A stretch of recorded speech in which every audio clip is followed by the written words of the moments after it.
Dr. Todd Frobish in the newly emerged Communication Department, and Dr. Gregory Sadler from Government and History. Gentlemen? Thank you, Heather. Good afternoon. Hello. Good afternoon. There's a response there. All right, good. I know it's in the afternoon after lunch, right? A little bit about me.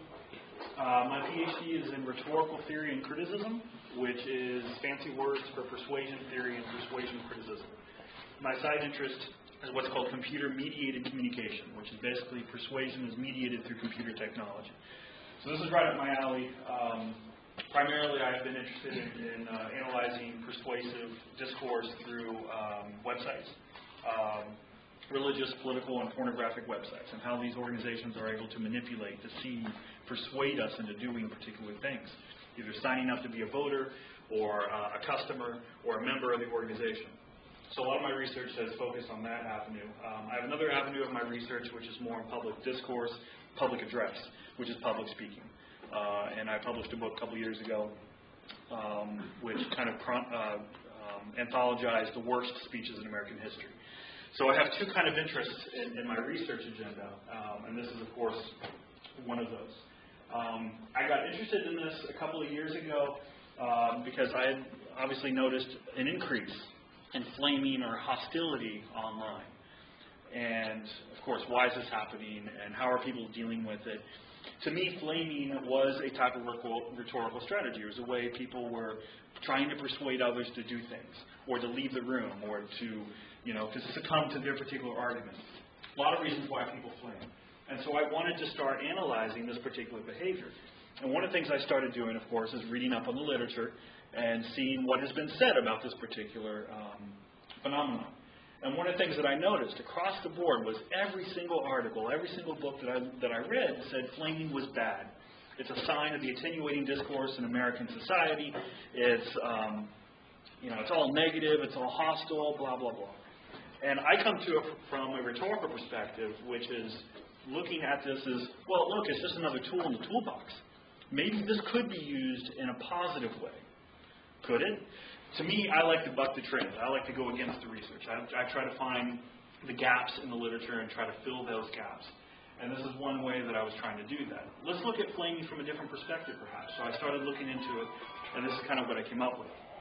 I asked Dr. Sadler to join me on this because he brought the philosophical and ethical perspective that I needed. And so we're working on this and developing a paper and going to be submitting by the end of the year. I think that's the goal. Let's start with just a basic preview. What I'm going to do today is just talk about the subject of flaming just a little bit, some theoretical support for the arguments. What did I actually do? What did I look at? What kinds of things did I find in the process of doing that research? The considerations following this research. What does it mean? What can we do with this stuff? And then hopefully you guys will have some questions, so keep those questions in mind as we go through this. Typology of flames. There's a lot of different flames out there. Right? When we talk about flaming, what do I actually mean?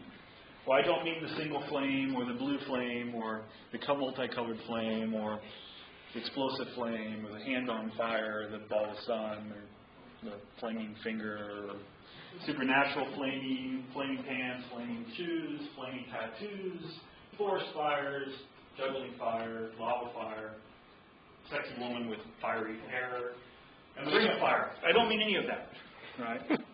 I'm talking about very specific. It's a term that has very specific connotations to it, and that is online flaming. Right? How many of you have felt like this before? I'm sure we've all been in online discussions, email, Facebook, blogs, maybe a couple other options too, which I'll get to. But every now and then I feel this way too, and that's when you get so frustrated with what somebody said, it's hard to hold back, right? And a lot of us can, but a lot of us can't. And those who can't then, of course, react online, and that might start what we call a flame war. So, a couple of definitions here. A flame. Well, there is a very long list of definitions that I pulled out of the literature here. Let me just read a couple of the terms or definitions for this term. A flame is a scathingly critical personal message, a rude or insulting message, nasty and often profane diatribe, vitriolic online exchanges, derogatory, obscene, and inappropriate language, rabid, abusive, and otherwise over-exuberant outbursts sent via computer, direct, sometimes gratuitous criticism, the hostile expression of strong emotions and feelings, antisocial interaction, a form of social aggression. All right, so there's a lot of different ways that people have defined what a flame means. And to me, basically I wrote this down, the act of posting deliberately hostile messages electronically over the internet. All right, trying to meld all those things together. So you have to intentionally try to send this over the web, and you have hostile intentions. Okay, what is a troll? Has anybody heard of this term before? Yes, I know Heather has. Dr. Griffiths. Anybody else heard of the term troll? Okay, one other. So the faculty, but not the students? Interesting. Because the students are the younger ones, right? You guys are in all these social exchanges. Where a troll is somebody who goes into a chat room and deliberately posts the first flame, the first rude remark. Right? They're trolling. Why do they do it? Well, there's a lot of reasons, we'll get into it. But a troll is somebody who has nothing better to do. They sneak into a community. They just want to create a reaction. Right? And so they post what we call flame bait.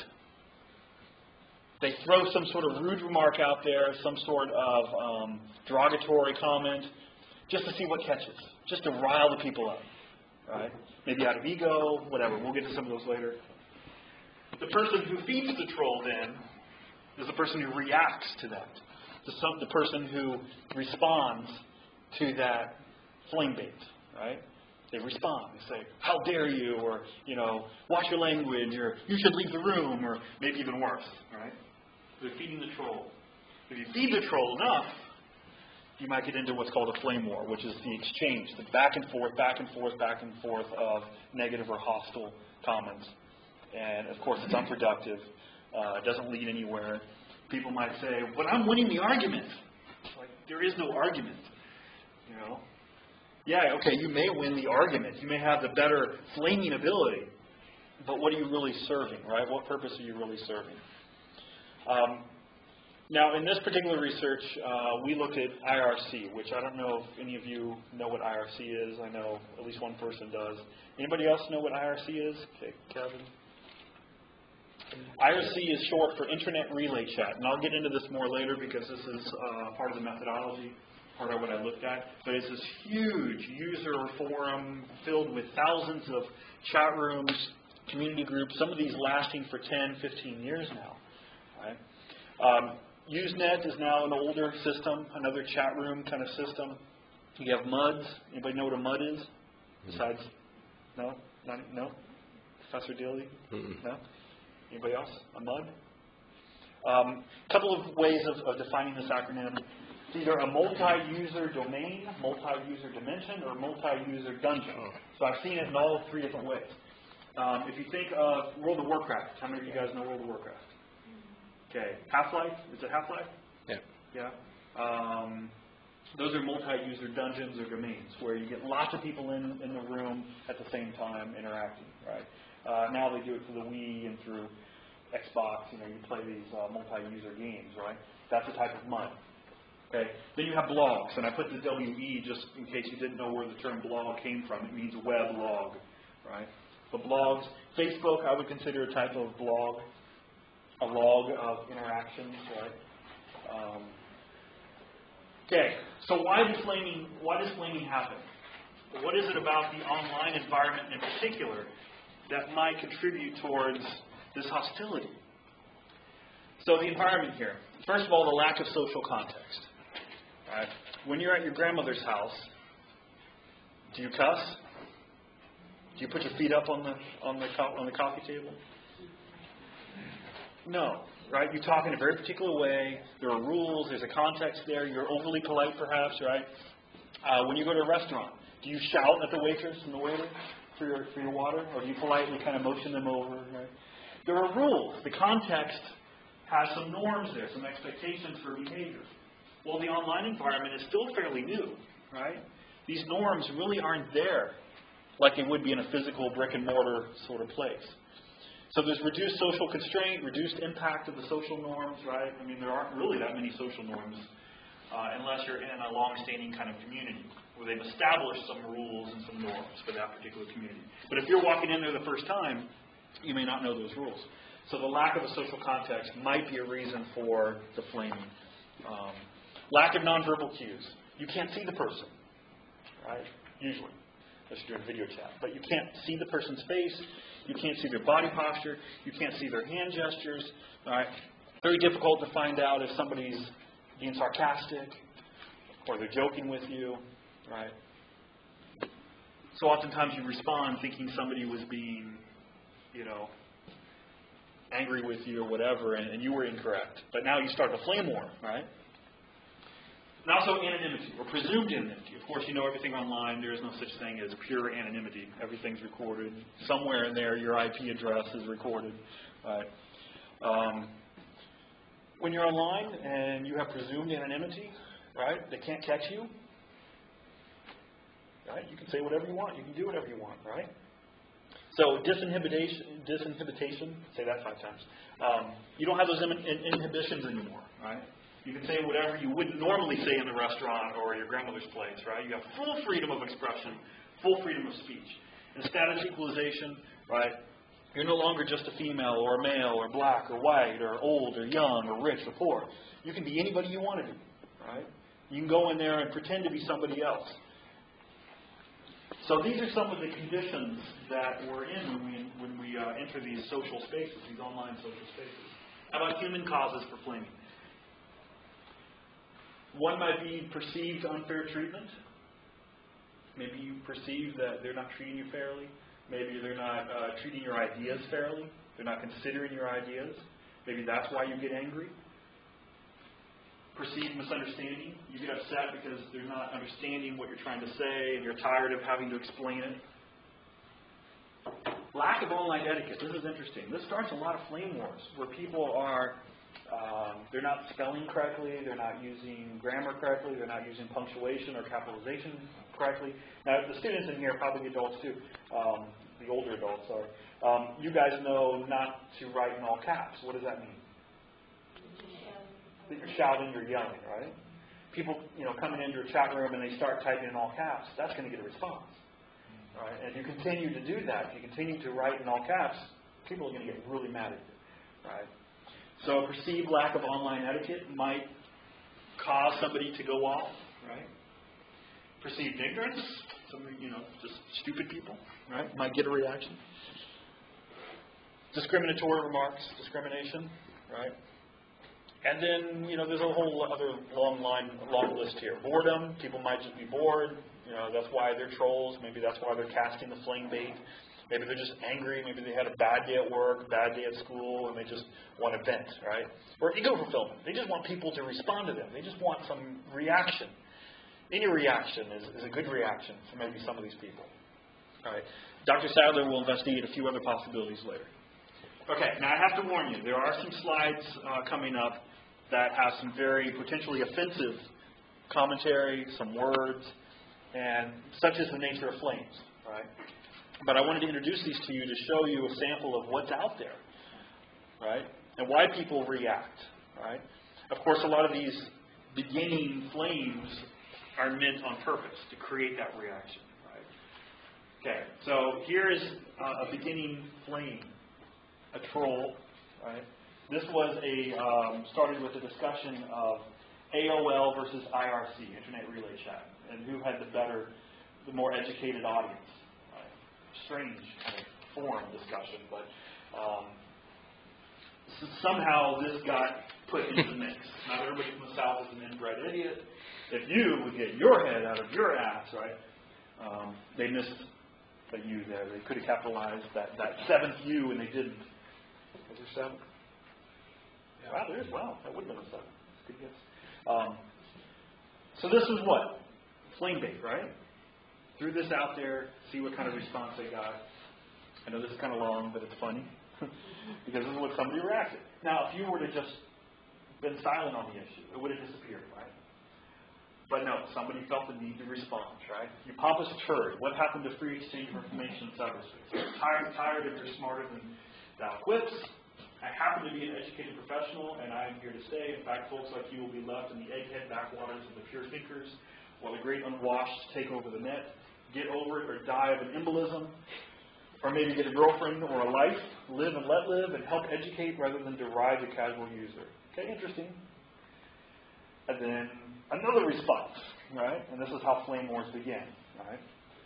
A degree in advanced burger flipping from McDonald's U does not really make you an educated professional. Learn to use the shift and punctuation keys properly, right? That's that online etiquette. I realize your pay-by-the-minute online service combined with your minimum wage job and room temperature IQ, I love that, I'm going to use that someday, make typing in a grammatically correct message a financial strain, and I'm sure you'll find it worthwhile. You're an illiterate twit, go away, confine your post to AOL where you won't stand out in the crowd, and then disregard this if you are, for some reason, typing with only one indubitably hairy-palmed hand. Pretty interesting column. All right. And I'm sure it continues, but that's just an example of a back and forth and how it gets longer and longer sometimes and more hostile. This is another sample of an exchange. And this was from a handicap support group, a long-standing community who is on Internet Relay Chat, whose purpose is to support those with handicap issues. Right? The people who are in this community have been in this community for a long time. Right? They know each other, like their best friends, like their parents. Right? They know each other. They know details about their personal lives. They might actually even meet offline in some cases. What happens, though, when somebody from the outside enters this room and posts flame bait, right? Starts to rile up the members. Well, you get people in this room that might not be mentally stable, might be easily upset, easily frustrated, right? The stability of the community itself could be damaged by outsiders coming in and creating this sort of havoc. And that's what happened here. This person named Pea Soup came in here and started to flame a person called Ma Bug, who was, I guess, given what's here, implied that she uses the large restroom and the restrooms, and Pea Soup is saying when you park your big ass on one of those handicap commodes and get a nosebleed from being so high, don't you just feel the power? Talk about a throne, right? Flame it, right? She tries everything she can to try to get this person to stop. And others chime in later. But screw you, P, I won't say her. I don't find the handicap humor funny at all. There are days when I'd rather be dead than feel this way. Very rational sort of response. He continues. Right? Eventually she says, Pea Soup, and I deserve to be humiliated on the channel for your opinion? I don't understand that. Right? Again, he keeps going. Pea Soup, you made that statement to me and at me, and I hadn't even commented on anything. He continues. That's pretty fucking personal, P. Eventually, it was you being a hateful smartass, and I don't need it. And eventually, she has to quit the room because he won't stop. She tries reason. She tries rationality. She tries, some emotional pleas. Unfortunately, she's the one that has to leave in that case. Now, what can you do when you're in those situations? One, you can ignore the person. Right, I talked about this earlier. You can simply ignore the person, leave the room. The silent treatment, right? Sometimes, you can leave. Sometimes you can't. There's a famous case, there's an article called A Rape in Cyberspace, where somebody hijacked somebody's online identity and took that identity and played that identity out and actually raped that person's identity virtually in the chat room. The name of the author is Julian Dibble, if you're interested. Of course, certainly for the sociologists and anthropologists among you might be interested in reading that article, The Rape in Cyberspace. And she left. Personally, she shut off her computer, but it didn't matter. Somebody had stolen her identity and assaulted, raped that identity in the room that she had been a member of. Right? So sometimes you really can't leave in that case. But you can engage. You can engage as a third strategy. Right? Possible engagement strategies. Some rooms will have a moderator, a system operator, somebody who's in control of that room, somebody who has the power to kick that person, maybe ban their domain, ban their whole subnet IP address. Like somebody could ban all of FSU, anything coming from FSU because of one person. They could ban all FSU IP addresses. That's the power of a moderator, right? In some certain circumstances. some circumstances, like the one I showed you earlier with Malbug, there was no chat room operator. There's nobody to kick people out, so she was screwed, right? He leaves or she leaves is basically what it came down to. She attempted rational appeal, so that's an engagement strategy, right? You can try to reason with the person. It typically doesn't work because these people aren't looking for rational appeals. They want the emotional responses, right? You can try humor. You'll see some examples later where people attempt humor to try to soften the blows, try to bring people back down to a level of rationality. Emotional appeals, please leave, right? My kids are behind me, they're watching the screen, please stop with the language, those emotional appeals, right? And then maybe flame back, right? So this is the purpose of the paper here, about flaming back. So the main question we're trying to answer here is, when flaming does occur, must it always be equated to incivility? Must it always be a bad thing? Right?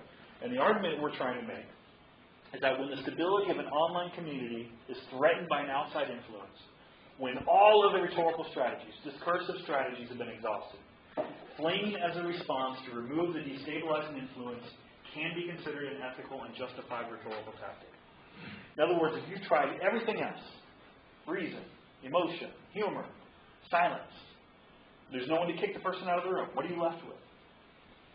If you can flame back, if you can outflame the flamer, embarrass, shame that person, if that gets the person out of the room, it's an ethical action. That's the argument we're trying to make here. Right. In a sense, you guys know utilitarianism. Maybe this is something that Greg might talk about later. The utilitarianist approach, what's good for the many outweighs the good for the one or the few. Right? If the community is protected by kicking one person out, it's worth it. Right? All right, just a couple of supporting theories here that I just thought I'd throw in the mix. Perlman, Ulbricht, Titeka, they're arguing kind of what we're arguing here. Today, the advice to refute one's opponent by attacks ad personam, which is very personal attacks, can be followed. You can attack people in certain very special cases. For instance, when it is a question of disqualifying an unreliable witness.